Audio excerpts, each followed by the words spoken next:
Welcome to special debate. Iran Israel US war ఇంకా కొనసాగుతూనే ఉంది.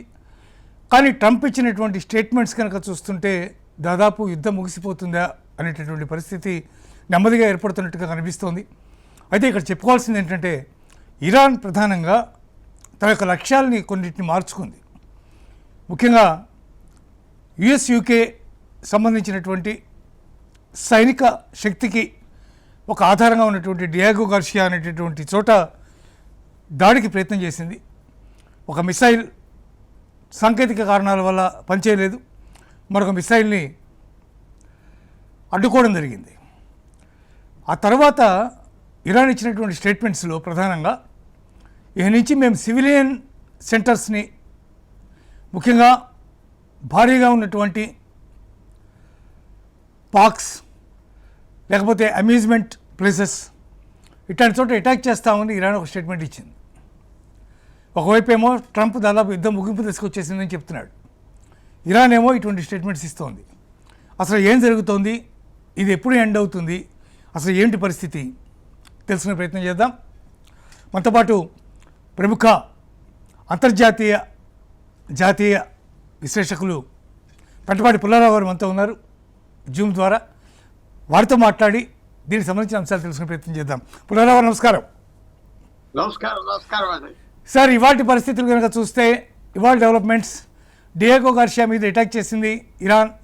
చాలా ఆశ్చర్యకరంగా, అది కూడా ముఖ్యంగా 2000 నుంచి 3000 కిలోమీటర్ల వరకు మాత్రమే వాళ్ళకి ఫెసిలిటీ ఉందని చెప్పి ఇంతకాలం పాటు ట్రంప్ భావిస్తూ వచ్చారు, ఇజ్రాయెల్ కూడా భావిస్తూ వచ్చింది. ఇట్లాంటి నేపథ్యంలో దాదాపు 4000 కిలోమీటర్ల దూరంలో ఉన్నటువంటి లక్ష్యాన్ని టార్గెట్ చేసే ప్రయత్నం చేశారు. హిడెన్గా ఇరాన్ దగ్గర ఇంకా బలమైనటువంటి ఆయుధ శక్తి ఇంకా ఉంది అని భావించచ్చా? ట్రంప్ స్టేట్మెంట్స్ కూడా మీరు చూసే ఉంటారు. ఎట్లా ఉంది వాటి పరిస్థితి? ఒకటి, మనం యుద్ధం అవ్వే వరకు కొన్ని మనం చెప్పలేం, ఎందుకంటే ఆగాలి. యుద్ధం ఎప్పుడు అసత్యాలు తీసుకొస్తాయి, అసత్యాలు బయటకు వస్తాయి. యుద్ధం అవ్వే చూడాలి. మీరు స్టేట్మెంట్ ఇప్పుడే చేశారు, 4000 కిలోమీటర్ల మిసైల్ వెళ్ళిందంటే అది ఇరాన్ నుంచి వెళ్ళిందా లేకపోతే ఏదో షిప్ నుంచి వెళ్ళిందా మీరు చెప్పలేరు కదా, మనకు తెలియదు కదా. షిప్పులు కూడా వాళ్ళకు ఉన్నాయి, అక్కడి నుంచి వెళ్ళిందా అని మనకు తెలియదు. తర్వాత ఇరాన్కి చైనా రష్యా టెక్నాలజీ అందించారు, కొనుక్కున్నారు. ఇరాన్ దగ్గర డబ్బు ఉన్నది, మీరు మర్చిపోవాలి. డబ్బు ఉన్న దేశం, చమురు అమ్ముకుంటా వచ్చింది ఈ 80 సంవత్సరాలు. డబ్బుకు లోట్లేదు, కొనుక్కుంటా వచ్చారు. అది అలాగ ఉంచాక మనం, మీరు అన్నది యుద్ధం ఎప్పుడు ఆగుతుంది ఎవరు చెప్పలేము. కానీ ఒక చిన్న విషయం చాలా మంది మర్చిపోతున్నారు. యుద్ధం ఆఖరికి అమెరికా, ఇజ్రాయెల్, అరబ్ దేశాలే గెలుస్తారు. అరబ్ దేశాలు కూడా పూర్తిగా వెనకాల ఉన్నాయి. అరబ్ దేశాలకు కూడా యుద్ధం కావాలి. ఇరాన్ అంటిపోతే వాళ్ళ సర్వైవల్, వాళ్ళ ఉనికి క్వశ్చన్లోకి వస్తాను. ఏదో సర్వైవ్ అవుతుంది, అరబ్ దేశాలు అవో. సౌదీ అరేబియా, కువైట్, అలాగే యుఏఈ, ఖతార్, అన్నిట్ల మీద ఇరాన్ ఏమంటుంది, మీ ఆస్తులు మీ డబ్బులు వీళ్ళు తినేశారు, వీళ్ళు రాజులు ఎప్పటి నుంచి బ్రిటిష్ చేశారు వీళ్ళని 90 సంవత్సరాల క్రితం, తరివేయండి, ఇస్లామిక్ రూల్ పెట్టండి అంతా వస్తుంది. అది జరిగిపోతుంది. ఇరాన్ గెలిస్తే యుద్ధం. ఇరాన్ యుద్ధం గెలవాలంటే ఓడిపోకుండా ఉంటే చాలు. ఓడిపోలేదు, ఇంకా బ్రతుకుందాం, మా ప్రభుత్వం ఉన్నదంటే వాళ్ళు 2 సంవత్సరాల్లో డబ్బులన్నీ వచ్చేస్తాయి. ఆయిల్ అమ్ముకోవటమే కదా. అవును, ప్రపంచంలో 3వ నంబర్ గ్యాస్ ఆయిల్ ఉన్నది ఇరాన్. ప్రపంచంలో అమ్ముకుంటారు, అంటే హ్యాపీగా అమ్ముకుంటారు, డబ్బులు ఖర్చు పెడతారు. ఇరాన్ ఆయిల్ మీద నిషేధం ఎత్తేసినట్టుగా ట్రంప్ మాట్లాడాడు అని సమాచారం. ఇరాన్ ఆయిల్కి సంబంధించినటువంటి ఇష్యూస్లో ట్రంప్ దాని మీద, ఇరాన్ ఆయిల్ మీద వేసినటువంటి ఈ నిషేధం ఏదైతే ఉందో దాన్ని ఎత్తివేశాడు అని కూడా చెప్తున్నారు. అది ఏదో ఆయిల్ ఉన్నది వాళ్ళ దగ్గర, ఒక 150 మిలియన్ బ్యారెల్స్. అంటే ఇప్పుడు ఇరాన్ మా దగ్గర అంత ఏం లేదన్నారు. అన్ని చోట్ల ప్రపంచం ఎతుకుతున్నారు ఆయిల్ కోసం, ధరలు తగ్గించడానికి. ఆయిల్ ధరలు మేనేజ్ చేస్తే యుద్ధం ఇంకో నెల 2 నెలలు సాగించవచ్చు రోజుకి. సో అమెరికా ఐడియా అది, ఆయిల్ ధరలు కంట్రోల్ చేయడానికి ఆ శాంక్షన్ ఎత్తేసింది. కానీ ఎత్తేసినంత మాత్రం ఆయిల్ రావాలి కదా బయటికి. రిఫైనరీలో ఆ పంపింగ్ స్టేషన్స్ అన్ని డ్యామేజ్ అయిపోతే రావు కదా. అవును. సో ఇవన్నీ ఉన్నాయి దీంట్లో. సో మనం ఎంతో పై చేయ అమెరికా, ఇజ్రాయెల్, అరబ్ దేశాలు. రెండోది ఏంటంటే యుద్ధం వాళ్ళు గెలిచే వరకు ఆప్ చేయరు, ఇంటర్వెల్ కూడా ఉండవు. అది ఎలా గెలుస్తారనంటే యుద్ధం జరుగుతూ ఉన్నది ప్రస్తుతం. ఇరాన్ దగ్గర ఆ మిసైల్స్ ఉన్నాయి, వాడుతున్నారు, అన్ని ఆప్ చేయలేకపోయారు, అవి ఎక్కడున్నాయి ఎతకలేకపోయారు. ఫెయిలియర్ అవ్వని America, Israel intelligence. America, Israel intelligence successful ఎక్కడ అయిందంటే ఇరాన్ నాయకులు ఎక్కడున్నారు, ఎలా పట్టుకోవాలి, అంతవరకు సక్సెస్ అవ్వారు. ఈ ఆయుధాలు ఎక్కడ దాశారు దాని మీద ఫోకస్ చేయలేదు. అంటే మీరు అనొచ్చు అంత పెద్ద దేశాలకి ఇవన్నీ తెలియవు అంటే తెలియవు. ఒక్కోసారి పెద్ద తప్పులు చేస్తారు కదా నాయకులు, పెద్ద తప్పులు చేస్తారు కాబట్టి యుద్ధం వస్తారు. అసలు ఇరాన్ 45 సంవత్సరాల క్రితం ఇస్లామిక్ పరిపాలన వచ్చింది కంప్లీట్ గా. ఎలక్షన్ లేవు, పాడు లేవు, ఏముండవు. అలాంటిది వాళ్ళు కేర్ఫుల్ గా వెళ్ళి మాటలు జారకుండా ఉంటే వాళ్ళకి పాటికి అణు ఆయుధాలు అన్ని సంపాదించుకున్నాను కదా. అవును. వాళ్ళు మాట్లాడేసి థ్రెటన్ చేసేసి అల్లరి చేసేసి పక్క దేశాల మీద సైన్యాలు పంపి, ప్రాక్సీ సైన్యాలు అంటే వాళ్ళు కాకుండా సైన్యాలు సృష్టించి పంపి గొడవలు చేసి వాళ్ళ విరోధం తెచ్చుకున్నారు. మరి అంత తెలివితేటలు ఉన్న వాళ్ళు ఇలాగ ఎందుకు ఎక్స్పోజ్ అయిపోయారు? క్వైట్ గా ఉంటే అయిపోతుంది కదా. అవును.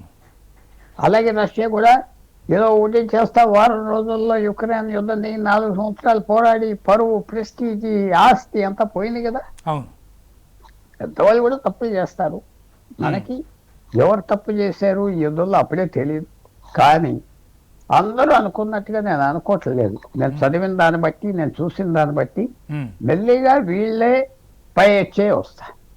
రోజు రోజుకి డొనాల్డ్ ట్రంప్, ఇజ్రాయేలీస్ చేసేదేంటి, ఇరాన్ ధైర్యం ఏంటి, ఆయిల్ ఫీల్డ్స్ పాజ్ చేయు, మాయ పాజ్ చేస్తే వాళ్ళే పాజ్ చేస్తాం, అంతే కదా. సో వీళ్ళని పాజ్ చేయరని వాళ్ళ ధైర్యం, వాళ్ళ గ్యాంబుల్, అంతే కదా ఇరాన్ది. అది పాజ్ చేస్తే ఏమైపోతుంది, ఫినిష్ అయిపోతుంది. ఒకవేళ అట్లాగే అనుకుంటే ఇరాన్ ఇప్పుడు ఇంత పెద్ద స్టేట్మెంట్ ఎందుకు ఇచ్చినట్టు, మేము పబ్లిక్ ప్లేసెస్ని టార్గెట్ చేస్తామని, పబ్లిక్ ప్లేసెస్ని టార్గెట్ చేస్తామని ఇరాన్ ఎందుకు ఆ రకమైనటువంటి స్టేట్మెంట్ ఇచ్చినట్టు భావించాలి? ఏ బేసిస్ అండి? పబ్లిక్ ప్లేసెస్, పబ్లిక్ స్పేసెస్ ని టార్గెట్ చేస్తాం మేము అని చెప్పి ఇరాన్ స్టేట్మెంట్ ఇచ్చింది. వాళ్ళు అంటారు అది అది వాళ్ళ దగ్గర ధైర్యం ఉన్నది అని చెప్పుకోవటానికి, వాళ్ళు కూడా టెంపో పెంచి మేము ఇంకా లొంగం అని చెప్పడానికి వాళ్ళ స్ట్రాటజీ, వాళ్ళ వ్యూహం ఒక రకంగా ఉన్నది. వాళ్ళ ఐడియాస్ ఎలా బెదిరించాలి, ఎలా బెదిరిపోతారు, ఎలా భయపడతారు, ఆయిల్ ధరలు పెరిగితే ప్రపంచం అంతా అవుతుంది, వాళ్ళ స్ట్రాటజీ. అది పనిచేస్తుందా పనిచేయదా సమయం చెప్తుంది. వీళ్ళు దానికి వ్యతిరేక స్ట్రాటజీ ఏదో ఉన్నది కదా. అమెరికా, ఇజ్రాయెల్, అది అరబ్ దేశాల దగ్గర వాళ్ళ దగ్గర ఎంత డబ్బు ఉన్నది బ్యాంక్స్లో, ఆస్ట్రేలియాలో, యూరోప్లో, అమెరికాలో, ఆశ్చర్యపోతారు, జపాన్లో. మన ఆదాయం సంవత్సరానికి 4 ట్రిలియన్స్, అంతే కదా. ఆ 5-6 దేశాలకు కలిపి ఒక 25 ట్రిలియన్ ఆస్తులు, బ్యాంక్ సొమ్ములు ఉన్నాయి ఇతర దేశాలు. ఒక 20 సంవత్సరాలు ఆయిల్ లేకపోయినా ఈ స్టైల్లో బ్రతకగలరు. అది మర్చిపోకూడదు జనం. Correct. So long term war అవుతుందా? ఇరాన్ వెనకాల కూడా మాట్లాడుతుంది. ఇప్పుడు యుద్ధం ఆగిపోతే ఇరాన్ మేము ఓడిపోయామని చెప్పినా వాళ్ళు గెలిచినట్లే. ఆ ప్రభుత్వం అక్కడ ఉంటే, ఆ ప్రభుత్వం ఆ దేశాన్ని కంట్రోల్ చేస్తే, ఆ ప్రభుత్వం ఆ దేశం ఆయిల్ నాల్ చేతిలో ఉంటే వాళ్ళు గెలిచినట్లే. వాళ్ళు సస్టైన్ అయిపోతారు, వాళ్ళే పవర్ఫుల్ అయిపోతారు. 2-3 సంవత్సరాలు అక్కడున్న అరబ్ దేశాలు అందరూ వాళ్ళకి లొంగిపోయి ఉండాలి, లేకపోతే అసలు పోవాలంటే రీజనల్ గా బాసెస్ అయిపోతారు. సో ఇరాన్కి తెలుసు ప్రపంచ ఆగితే. సార్ ఇప్పుడు ప్రపంచ ఇంటెలిజెన్స్ చరిత్ర తీసుకుంటే మీకు అమెరికన్ ఇంటెలిజెన్స్ కంటే కూడా ఇజ్రాయెల్ ఇంటెలిజెన్స్, ముఖ్యంగా మొసాద్ చాలా పవర్ఫుల్, ప్రపంచంలోనే నెంబర్ 1 అని చెప్పి చెప్పుకుంటూ ఉంటారు. అట్లాంటి మొసాద్ యుద్ధానికి ముందు కానీ యుద్ధం జరుగుతున్నప్పుడు కానీ ఒక ఖొమేనీని ట్రేస్ చేయడం తప్ప వాళ్ళకు ఉన్నటువంటి ఆయిల్ వనరులు కానీ లేదా వాళ్ళకు ఉన్నటువంటి అణ్వాయుధ సామర్థ్యాన్ని గురించి కానీ ఎందుకు ప్రాపర్గా ఇన్ఫర్మేషన్ ఇవ్వలేకపోయిందని మీరు అనుకుంటున్నారు? వీళ్ళంతే అన్ని విషయాల్లో సక్సెస్ అవుతారని ఎలాగనుకుంటాం. విషయంలో ఫెయిల్ అవుతారు. ఉమ్, అది దీని మీద ఫోకస్ అవ్వలేదు. అయతుల్లాని చంపేస్తే కూలిపోతుంది అనుకున్నారు. అయతుల్లా పక్కన ఉన్న 50 మందిని చంపితే కూలిపోయింది. ఉమ్, కానీ అలా కనపడదు కదా. శవం కూడా తలకాయ లేకుండా కొంత టైం బ్రతుకుతుంది కదా. అవును. అవును. అది ఇది డెడ్ మ్యాన్ ఆర్డర్ అంట. చచ్చిపోయిన వాడు ఆర్డర్స్ మీద ఇరాన్ నడుస్తుంది. ఎందుకంటే చచ్చిపోకముందు ఆ ఆర్డర్స్ అన్నీ వాళ్ళు పెట్టారు ఉమ్, లైన్లో. అన్ని ఆర్డర్స్ పెట్టారు, అన్ని ఇలా చేయాలా. అది జరుగుతూ ఉన్నది. ఇంకా ఎన్ని రోజులు జరుగుతుంది? నెల 10 రోజుల. ఓవరాల్ ఐడియా లీడర్షిప్ లేదు. లీడర్షిప్ అందరిని తీసేశాక, జనరల్ తీసాక కర్నల్స్ రన్ చేస్తున్నారు, కెప్టెన్స్ రన్ చేస్తున్నారు. ఎన్ని రోజులు రన్ చేస్తారు? యా, సో మీరు అడిగిన ప్రశ్న తప్పకుండా వాళ్ళు ఫెయిల్ అయ్యారు. ఇజ్రాయెల్ ఎక్కడ ఫెయిల్ అయింది? ఉమ్, వాళ్ళు వెంటనే లొంగరు. బ్యాలిస్టిక్ మిసైల్స్ వేల కాసుకొని రదిగా పెట్టుకున్నారు, డ్రోన్స్ పెట్టుకున్నారు. హార్మోస్ జలసంధిని మూసేస్తారు. అదేం ప్లాన్ చేయలేదు, ఫెయిల్ అయ్యారు కదా. డొనాల్డ్ ట్రంపే ఒప్పుకున్నాడు కదా 5 రోజుల క్రితం. నాకు అసలు జలసంధి మూసేస్తారు, ఇలాంటి టిక్టాక్ వస్తుందని నా ఏమీలు ఎవ్వరూ చెప్పలేదన్నాడు. ఉమ్, మరి ఎంత పొరపాటు అది. ఉమ్, ఆ పొరపాటు మన దేశం కూడా చేస్తాం. అవును. ఇలా మూసేస్తే ఏమవుతుందని 2 నెలల క్రితం ఇతర దేశాల నుంచి కొద్దిగా ఎల్పిజి ఆర్డర్ చేస్తే మనకి ఇబ్బంది లేదే కదా. అవును. నార్వే నుంచి, ఆస్ట్రేలియా నుంచి, అమెరికా నుంచి, ఉమ్, సౌత్ అమెరికా నుంచి ఆర్డర్ చేస్తే 60 రోజులు పడుతుంది రావడానికి. మెల్లిగా ఈ పాటి కొద్ది కదా. ఉమ్, అది మన వాళ్ళు కూడా కళ్ళు మూసుకొని పడుకున్నారే. ఉమ్. అది మీరు ఆలోచించాలి. ఇప్పుడు హర్మజ్ జలసంధి నుంచి ఓడలు వదిలేటటువంటి విషయంలో నాటో దేశాలన్నీ కూడా మాతో కలిసి రావాలి, అందరూ అక్కడ మీ వార్షిప్స్ మోహరించండి, ఏదైనా ఇబ్బంది అయితే అటాక్ చేద్దాం అని ట్రంప్ ఇచ్చిన పిలుపుకి నాటో దేశాలు ఏవి స్పందించలేదు, మేమేమి రామని కొంతమంది చెప్పేశాయి. ఆ పరిస్థితుల్లో ట్రంప్ చేసినటువంటి వ్యాఖ్యలు నాటో దేశాలకి అమెరికాకి మధ్య ఒక పెద్ద అగాధాన్ని క్రియేట్ చేసినట్టుగానే మనం భావించచ్చా? వాళ్ళందరూ పిరికి పందలు, చేతకాని వాళ్ళు అని చెప్పి ట్రంప్ వ్యాఖ్యానించాడు. అది ట్రంప్ 2017 నుంచి అంటున్నారు. వీళ్ళు పిరిగి పందాలు, వీళ్ళు పనికిరాని వాళ్ళు, డబ్బు ఖర్చు పెడతలేదు, వీళ్ళు మన పక్కన రాని కొత్తగా అంటలేదే. దాదాపు 10 సంవత్సరాల నుంచి అధికారంలో ఫస్ట్ టైం వచ్చినప్పటి నుంచి అంటున్నాడు. వాళ్ళు పెట్టి ట్రంప్కి ఏం నమ్మకం లేదు ఒకళ్ళ మీద ఒకటి. తర్వాత వాళ్ళు ఎంతో జలసంధికి రాలేదంటే అది మూసేయటానికి పెద్ద శక్తి అక్కర్లేదు. చిన్న బాంబుతో మూసేయచ్చు, ఒక్క వాడను కొట్టేస్తే అన్నీ ఆగిపోతాయి. అది పెద్ద డిఫెన్స్ ఇష్యూ కాదు బాధ్యత. సో అది వాళ్ళు ఎలాగో ఇది కష్టమైన పని, మనం ఎందుకు దిగాలని ఆగారు అంతే. వాళ్ళు యూరోపియన్ నాటో దేశాలు అంటే యూరోపియన్ దేశాలు అందరికీ, అమెరికాకి ట్రంప్ వచ్చాక పూర్తిగా చెడిపోయింది. అది కొత్తగా కాదు కదా. సో అలా వెళ్తున్నారు. ఆఖరికి ఏమవుతుందో చూడాలి. ఆయన యుద్ధం సక్సెస్ఫుల్ గా బయటకు వస్తే అవతల పోమంటాడా, లేకపోతే ఎందుకంటే ట్రీటీ అనగానే ఆయన చేతిలో లేదు. వాళ్ళ సెనెట్ అప్రూవ్ చేయాలి, సెనెట్ తీసేయాలి. ప్రెసిడెంట్ చేతిలో లేదు, జ్ఞాపకం పెట్టుకోండి. సో తగ్గిస్తారు ఇంపార్టెన్స్. తర్వాత ట్రంప్ ఏమిటి, నాటో ఏంటి, ఇరాన్, ఇవన్నీ యుద్ధం ఎలాగ ఆగుతాదో దాని మీద ఆధారపడి ఉండాలి. ఎలాగ ఆగుతారు, ఏ పరిస్థితిలో ఆగుతారు. ఆ పిక్చర్, ఫైనల్ పిక్చర్, ఆ ఆఖరి ఫోటో మనకు వచ్చే వరకు మనం చెప్పాలి. దాని ఫ్యూచర్ ఎలా ఉంటుంది, అమెరికా బయటికి బలంగా వస్తుందా, వీక్ అయిపోతుందా, యూరోప్ స్థలం ఉన్నదా, ఇరాన్ క్రష్ అయిపోయిందా, లేకపోతే ఇరాన్ ఇంకో రోజు బ్రతికిందా, అన్ని బయటకు వస్తాయి. ఆఖరి స్టెప్ ఇంకా రాలేదు. అంటే ఇవాళ యుద్ధం ఆఖరి అయిపోవచ్చు. ఇరాన్ చేతులు ఎత్తేస్తే అయిపోతుంది. వాళ్ళ చేతులు ఎత్తే వరకు యుద్ధం జరుగుతుంది. అమెరికా, ఇజ్రాయెల్ ఆప్ చేయరు. దానికి ఇరాన్ ఏమంటున్నారంటే, మేము ఒకవేళ శాంతి అని ఒప్పుకున్నా మళ్ళీ 2 సంవత్సరాల తర్వాత మా మీద యుద్ధం మీరు చేస్తారు కదా, అది చేయకుండా మాకు రాసి ఇవ్వాలి, ఎప్పుడు యుద్ధం చేయమని. అలాంటి కొన్ని పిచ్చి అడిగారు, వాళ్ళు చేయరు, ఒప్పుకోరు. ఈవెన్ మొర్తజా ఖమేనీ అతన్ని కూడా చంపేస్తాము ఎక్కడున్నా వెతికి ఇజ్రాయెల్ మాట్లాడుతోంది. ఒకవేళ వార్ స్టార్ట్ చేసింది అమెరికా, ఇజ్రాయెల్ కలిసి స్టార్ట్ చేసినాయి. కానీ అమెరికా ఒకవేళ పక్కకి తప్పుకున్నా మేము యుద్ధం కొనసాగిస్తామని చెప్పి ఇజ్రాయెల్ అంటోంది. మొర్తజాని చంపడమే ప్రధానమైనటువంటి లక్ష్యం అని చెప్పి మళ్ళీ పదే ఆ మాట స్పష్టంగా చెప్తూ ఉంది. కాబట్టి ఒకవేళ అమెరికా కొంచెం పక్కకి వెళ్ళిపోయినా కూడా ఇజ్రాయెల్ దీన్ని కొనసాగించే అవకాశమే ఎక్కువ కనిపిస్తోంది. అమెరికా పక్కనకి వెళ్ళదు, ఈ సమయంలో వెళ్ళే పరిస్థితి లేదు. యుద్ధం అవే వరకు ఉంటుంది. ట్రంప్ ఊరికనే అంటున్నారు రేపు ఆగిపోతుంది, ఎల్లుండి ఆగిపోతుంది యుద్ధం అని. ఊరికనే అది టాక్టిక్స్ గా అంటున్నారు. ఎప్పుడైతే యుద్ధం అయిపోయింది మేము గెలిచేసాం అనగానే ఆయిల్ ప్రైస్లు కొద్దిగా స్టెబిలైజ్ అవుతూ ఉంటాయి. మళ్ళీ అప్పుడే మేము సైనికులు పంపిస్తాం అంటున్నారు. సో ఇది బాగా ఆలోచించి చేస్తున్నారు ఇజ్రాయెల్, అమెరికా, అరబ్ దేశాలు కూడా. మీరు ఇజ్రాయెల్, అమెరికా అంటున్నారు కానీ అరబ్ దేశాలు కూడా కలపలేదు. అరబ్ దేశాలు చేయి పూర్తిగా ఉన్నారు దీంట్లో. అరబ్ దేశాలే ప్రోత్సహించారు అమెరికాను దిగమని అని చెప్తున్నారు అందరూ. ఇరాన్ ఏదో లాగా ఆప్ చేయాలి. ఇరాన్ అంత తీవ్రంగా తిరుగుబడి దెబ్బలాడుతుంది అనుకోలేదు. కానీ వాళ్ళు ఇప్పుడు ఏమంటున్నారంటే ఇరాన్ పూర్తిగా ఆప్ చేయాలి, ఓడించాలి, తీసేసే పరిస్థితి చేయాలి. వాళ్ళు ఎలకాలు ఉన్నారు.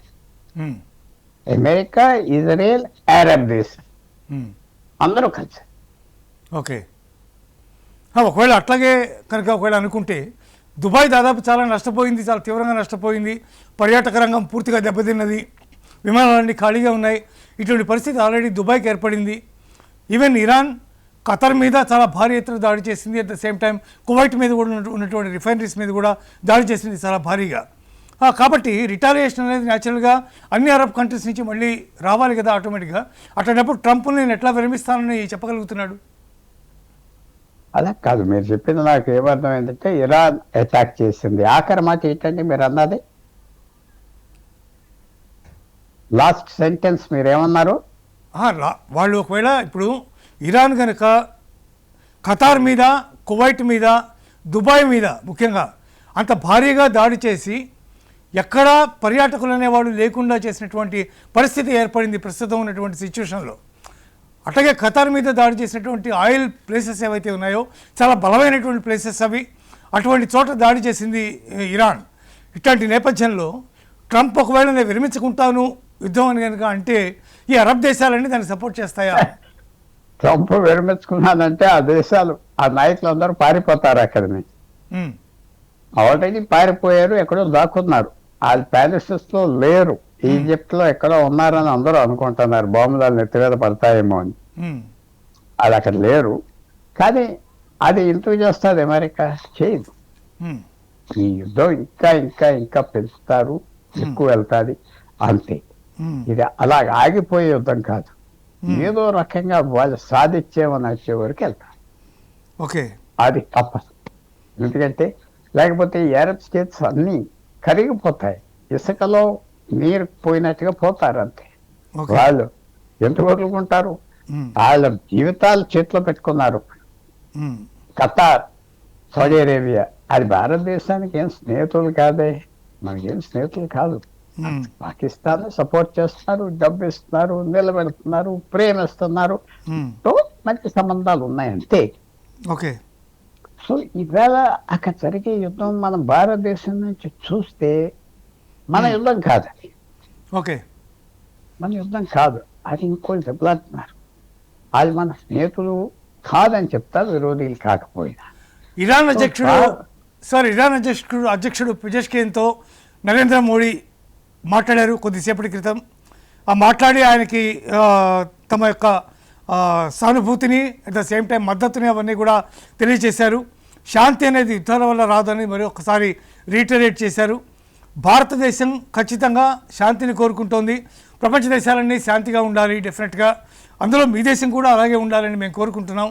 అట్లాగే అన్ని వ్యవహారాలు చక్కగా సజావుగా సాగే పరిస్థితి ఈ భూమి మీద అందరి యొక్క హక్కు అన్నట్టుగా ఆయన మాట్లాడారు. డెఫినెట్గా భారత్ మీతో ఉంది అని చెప్పి మొట్టమొదటిసారిగా ఓపెన్గా ఆయన ఈ రకమైనటువంటి సపోర్ట్ స్టేట్మెంట్ ఇచ్చారు. ఇన్ని రోజులు యుద్ధం తర్వాత నరేంద్ర మోడీ ఈరోజు ప్రెసిడెంట్తో మాట్లాడి, ఇరాన్ ప్రెసిడెంట్తో మాట్లాడి ఇలాంటి స్టేట్మెంట్ ఇవ్వడానికి కారణం ఏమై ఉంటుంది అనుకుంటున్నారు? అదో రెండు పక్కల్లో ఉన్నాం, ఏమి దీంట్లో పెద్ద ఏం డౌట్ లేదు. ఇరాన్తో కూడా మనకు స్నేహం కావాలి, ఆ అరబ్ దేశాలతో కూడా కావాలి. సో మనం ఎవరితో విరోధం లేదు, అక్కర్లేదు. వాళ్ళు మన విరోధీలు అన్నా మనం విరోధీలు కాదని చెప్పుకుంటున్నాం, మన అవసరాలు గడుపుకోవటానికి. సో నిన్న ఈవేళ ఇరాన్తో మాట్లాడాడు మోడీ, నిన్న భార్యతో మాట్లాడాడు, రేపు ఇంకోటి. ఇదంతా నార్మల్ చక్కగా చేస్తున్నారు. ఎవరు మన విరోధి కాదని చెప్పుకుంటాం. ఓకే, చాలా మంచి పని. అంతవరకు ముందలకి వెళ్ళాలి, వెళ్తున్నాం, కేర్ఫుల్గా వెళ్తున్నాం. ఇరాన్ కూడా మనకు రకంగా ముఖ్యం. లేకపోతే యుద్ధం అయిపోయాక, పడిపోయాక వాళ్ళు ఓడిపోయినా ఫ్యూచర్లో అయినా లాయల్ కావాలి, మనకెందుకు విరోధం వాళ్ళతో? మనకి వాళ్ళకి ఇంట్రెస్ట్ ఏమున్నది? మనకు ఖరీదు లేవు, పాడు లేవు. ఓకే అందువల్ల వాళ్ళు కూడా పాకిస్తాన్ ఉన్నది ఇటు అటు బ్యాలెన్స్ చేసుకుని ఫెయిల్ అయిపోతుంది. ఓకే ఇప్పుడు రాజకీయంగా కనుక చూసినట్లయితే ఈ ఈ 22 రోజులు 23 రోజులు ఏదైతే యుద్ధం జరిగిందో ఈ యుద్ధం విషయంలో భారత వ్యవహార శైలి విదేశాంగ విధానం ఎట్లా ఉందని మీరు భావిస్తున్నారు? బ్రహ్మాండంగా ఉన్నది, కరెక్ట్గా చేస్తున్నారు, చక్కగా చేస్తున్నారు. మన మంది 1 కోటి మంది ఉన్నారు మిగతా దేశాల్లో, వాళ్ళతో చాలా జాగ్రత్తగా ఉండాలి. ఇరాన్ కూడా మనకి సంబంధాలు ఉన్నాయి, అవసరాలు ఉన్నాయి ఇరాన్తో కూడా. అదే ఆయిల్ ఏదో కొనుక్కుంటున్నారు కదా, అవసరాలు ఉన్నాయి. పక్క దేశమే పెద్ద దేశం, వాళ్ళకి ఇంపాక్ట్ ఉంటుంది. వాళ్ళతో విరోధం దేనికి? వాళ్ళతో కూడా బాగుంది. మనకి ఏం ఇంట్రెస్ట్ లేదు ఇటు అటు అని అందరికి తెలుసు. అలా గడిపేయాలి యుద్ధం, అలా మెల్లిగడి. కానీ ఆపరేషన్ సింధూర్ టైంలో ఇరాన్ పాకిస్తాన్కి సపోర్ట్ చేసింది కదా. అందరూ వాళ్ళు పాకిస్తాన్కి సపోర్ట్ చేశారు సీక్రెట్గా. తర్వాత సౌదీ అరేబియా, ఖతార్ సపోర్ట్ చేశారు. ఖతార్ డబ్బు టర్కీకి ఇచ్చి ఆయుధాలు, డ్రోన్లు పంపించి అది. దాంట్లో మనలో గొప్పతనం ఏంటంటే అన్ని పట్టించుకోవట్లేదు. పట్టించుకుంటే మనం 1 కోటి మంది పనిచేస్తారు, వాళ్ళకి ఇబ్బంది తగులుతుంది కదా. 1 కోటి మంది పనిచేస్తారంటే 1 కోటి ఫ్యామిలీస్ ఇక్కడ, 5 కోట్ల మంది, దాదాపు భారతదేశం 5-6% జనం అక్కడ ఆధార్. సో మనం కేర్ఫుల్గా అలాగే వెళ్తా పోవాలి. కానీ ఈ యుద్ధం అలా జరిగే కొద్ది భారతదేశానికి లాంగ్ టర్మ్లో మంచిది, అది మర్చిపోకూడదు. ఎందుకంటే మళ్ళీ కెలికి, మళ్ళీ లేవసి, మళ్ళీ సోది చెప్పి భారతదేశం వాళ్ళని చంపేయద్దు, వీళ్ళని చంపేయద్దు మాటలు చెప్పే టైంకి చాలా సంవత్సరాలు పడతాయి మళ్ళీ లేవసి ఆ స్టేజ్ రావటానికి భారతదేశానికి. మరి రాహుల్ సోనియా ఎందుకు పదే దాన్ని ప్రస్తావించి వీడు దాని గురించి మోడీ ఇరాన్కి సానుభూతి చెప్పట్లేదు, ఇరాన్తో మాట్లాడట్లేదు, దాన్ని చాలా పెద్ద సీరియస్ ఇష్యూగా అంతర్జాతీయ మీడియాకి కూడా దాన్ని చెప్పాలని వాళ్ళు ప్రయత్నం చేయడం ఇదంతా జరిగింది కదా. ఇక్కడ స్థానికంగా ఉండేటటువంటి అపోజిషన్ పార్టీస్, ముఖ్యంగా సోనియా, రాహుల్, లేకపోతే జయరాం రమేష్, వీళ్ళందరూ మాట్లాడినటువంటి దాని మీద మోడీ కొంత పునరాలోచన చేసుకున్నారని అనుకోవాలా? లేకపోతే భారతీయ జనతా పార్టీ తరఫున ప్రధానమంత్రిగా ఉండి వాళ్ళు ఎంచుకున్నటువంటి విధానమే ఇదని భావించాలా? ప్రతి వాళ్ళు ఒపోజిషన్గా వాళ్ళు ఇష్టం వచ్చింది చెప్తారు. మన ప్రభుత్వం ఇటు అటు వెళ్ళకూడదు. మన ప్రభుత్వం ప్రతి దాని మీద అభిప్రాయం పెట్టకూడదు. మన ప్రభుత్వం అమెరికాతో విరోధం వస్తే ఏం చేస్తాం? మన వాళ్ళు లక్షల మంది బీజాలు కావాలని తిరుగుతున్నారు అక్కడ. అయినా పాస్ చేసుకోమంటారా? వీళ్ళు ఎవరి మీద వస్తుంది? గవర్నమెంట్ మీద చెడ్డ వస్తుంది. సో మనం ఎవరితో పోరాడే పరిస్థితిలో లేవు, సైడ్స్ తీసుకునే పరిస్థితిలో లేవు, ప్రతి విషయం మీద మాట్లాడి నీతులు చెప్పే పరిస్థితులు కూడా లేవు. అలా సైలెంట్ గా ఉండి ఈ చీకటిని గడిపేయాలి సైలెంట్ గా. అపోజిషన్ అన్నారు, వాళ్ళేదో చేశారు అంటే వీళ్ళు ఏం చేశారు, వీళ్ళు అధికారంలో ఉన్నప్పుడు పెద్ద అది కూడా మనం ఆలోచించుకోవాలి. అది పట్టించుకోకర్లేదు, సైలెంట్ గా ఉండి ఇలాగ వెళ్ళిపోవాలి. చైనాతో తగు వచ్చినా మాట్లాడకూడదు బయట. అమెరికాతో తగు వచ్చినప్పుడు ట్రంప్ తిట్టేది, మీరు తిట్టండి అన్నా తిట్టలేదు, ఆఖరికి సెటిల్ అయిపోయింది కదా. అలా క్వైట్గా ఉండాలి, అది కరెక్ట్ పాలసీ. క్వైట్గా వద్దు, ఇటు అటు చేసే దేశ ద్రోహులు అన్న కానీ దేశానికి మంచి కోరేవాళ్ళు కాదు, రాజకీయం చేస్తాం. ఇలాంటి విషయాల్లో నిశ్శబ్దంగా ఏ ప్రభుత్వం అధికారంలో ఉంటే ఆ ప్రభుత్వం వెనకాల ఉండాలి. క్వైట్గా వాళ్ళు డీల్ చేస్తారు. మన బయటికి ఈ సుడిగండం నుంచి బయటకు వచ్చేస్తాం అంతే. లేకపోతే సుడిగండంలోకి ఎవడన్నా దూకుతాడా, బయటికి రావడానికి చూస్తాడు, అంతే కదా. అంతే, లేకపోతే మునిగిపోతాం. బయట ఉంటే పర్వాలేదు, బయటకు వచ్చేయడానికి చూస్తాం. బయట ఉన్న వాళ్ళు వెళ్ళి లోపలికి మలగాల. బాగా ఉన్నది పాలసీ. ఇలాగ ఇంకో 5 రోజులు 10 రోజులు గడుస్తుందా? ఏమవుతుంది? మనం స్పెక్టేటర్స్, మనం అలా చూస్తున్నాం. అలా చూస్తా ఈ టైం గడిపేయాలి. ఓకే, భారతదేశం ముఖ్యంగా ప్రధానమంత్రి ట్రంప్కి బాగా లొంగిపోయారు పూర్తిగా అనేటటువంటి కాంగ్రెస్ కామెంట్స్ని ప్రధానంగా ఎలా చూడాల్సినటువంటి అవసరం ఉంది అందులో వారికి సంబంధించినటువంటి ఇష్యూస్లో? ప్రజలు కూడా పట్టించుకుంటున్నారా? ఎవరైనా అవన్నీ పట్టించుకోవట్లేదు కదా. మన ఫారెన్ పాలసీ గురించి ఎంతమంది రోడ్డు ఎక్కారు, ఎవరెక్కారు? ఎవరెక్కలేదు, ఎవరు అంటే ఇది సీరియస్ ఇష్యూ కాదు.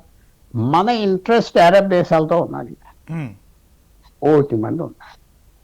అలాగే ఇరాన్తో కూడా మంచి సంబంధాలు పెట్టుకోవటానికి ప్రయత్నం చేస్తాం. ఇరాన్కి కూడా తెలుసు, మనకి 1,000,000 మంది ఉన్నారు, మనం నోరు ఇప్పలేమని తెలుసు, వాళ్ళకి తెలుసు, వాళ్ళకి తెలుసు. నోరు ఇప్పలేం బాబు అంటే వాళ్ళకి తెలుసు. వాళ్ళు ఇప్పమంటలేదే, అవును. వీళ్ళు ఇప్పమంటున్నారు, వాళ్ళు ఇప్పమంటలేదు. సో మనం చేసేది కరెక్ట్ పాలసీ. సైలెంట్గా ఉంటేనే నీకు దౌత్య సంబంధాలతో పైకొడు. నోరెప్పి స్టేట్మెంట్స్ ఇస్తే మునిగిపోతావు, ఉపయోగం లేని పని. భారతదేశం సైలెంట్గా ఉండటం నేర్చుకోవాలి, మాట్లాడకుండా ఉండటం నేర్చుకోవాలి. అది చాలా ప్రతి విషయం మీద ఇది మాట్లాడక్కర్లేదు. ఓకే, ఇప్పుడు మీ దృష్టిలో ఇంకా ఈ వార్ ఎంతకాలం పాటు కొనసాగుతుందని మీరు భావిస్తున్నారు? ఈ రాత్రి ఆగిపోవచ్చు ఇరాన్ గుడ్ బై అంటే, కానీ ఇంకా 15-20 రోజులైనా జరుగుతుందేమో అనుకుంటున్నా ఈ పరిస్థితి. ఇంకా ఎందుకంటే ఇరాన్ ఆప్ చేస్తే ఆగిపోతారు, కానీ వాళ్ళు ఓడిపోయినట్టుగా లెక్క. ఎవరి వల్ల ఆగాలి అది చూడండి. ఎవరు ఆప్ చేస్తారు, ఎవరు ముందలు ఆగుతారు. మేము ఆగుతాం, మీరు ఆగండి అని అమెరికా అంటే ఫినిష్, ఇరాన్ గెలిచింది. ఇరాన్ మేము ఆగిపోతామని చెప్తే ఇంక ఇరాన్ పతలమవుతారు. అలాంటి పొజిషన్లో మధ్యవర్తి వచ్చి పెద్ద మనిషి ఎవరు లేరు. రష్యా చైనా ఆప్ చేయగలగదు, ఇరాన్ కొంతవరకు, అంటే వాళ్ళ మాట అమెరికా పెట్టలేదు. సో ఇది ఒక చాలా ఆశ్చర్యమైన పరిస్థితి, ఆశ్చర్యమైన పరిస్థితి. ఇది ఎలాగ ఎండ్ అవుతుందో చెప్పలేం, కానీ ఎండ్ మాత్రం ఉంటుంది. ఎవరో ఒకళ్ళు ఇది ముందరికి వెళ్తారు, తప్పదు. ఎండ్ ఉంటుంది, యుద్ధం అక్కడ ఆగిపోదు, ఎండ్ ఉంటుంది. ఒక వారం 10 తర్వాత మనకు తెలుస్తుంది ఇది. ఎందుకంటే అప్పుడు క్లారిటీ వస్తుంది, ఇలాగో నెల వెళ్తుందా, ఇంకో 2 నెలలు వెళ్తుందా, లేకపోతే ఆగుతుందా. ఏ నిమిషమైనా ఆగిపోవచ్చు, కానీ ఎవరో ఒకరు ఓడిపోయామని ఒప్పుకోవాలి. ఒప్పుకోవటానికి ఇద్దరు సిద్ధంగా లేరు. ఎవరు ఓటికి ఒప్పుకున్నారో ఆగమని చెప్పినోడు ఓడిపోయినట్లు లెక్క. దాని మీద పరిణామాలు వస్తాయి, పెద్ద పరిణామాలు. సో అది ప్రాబ్లం. పరిణామాలు లేకపోతే ఇప్పుడే ఆప్ చేశారు. అది ఆ పరిణామాల గురించి ఎవరు ఆప్ చేయలేదు. Okay, thank you so much Pullarao గారు. చాలా చక్కటి విషయాలు మా ప్రేక్షకులందరికీ తెలియజేసినందుకు నమస్కారం. ఇదే ఇవాల్టి స్పెషల్ డిబేట్ ఆన్ వార్. చూస్తూనే ఉండండి HM TV.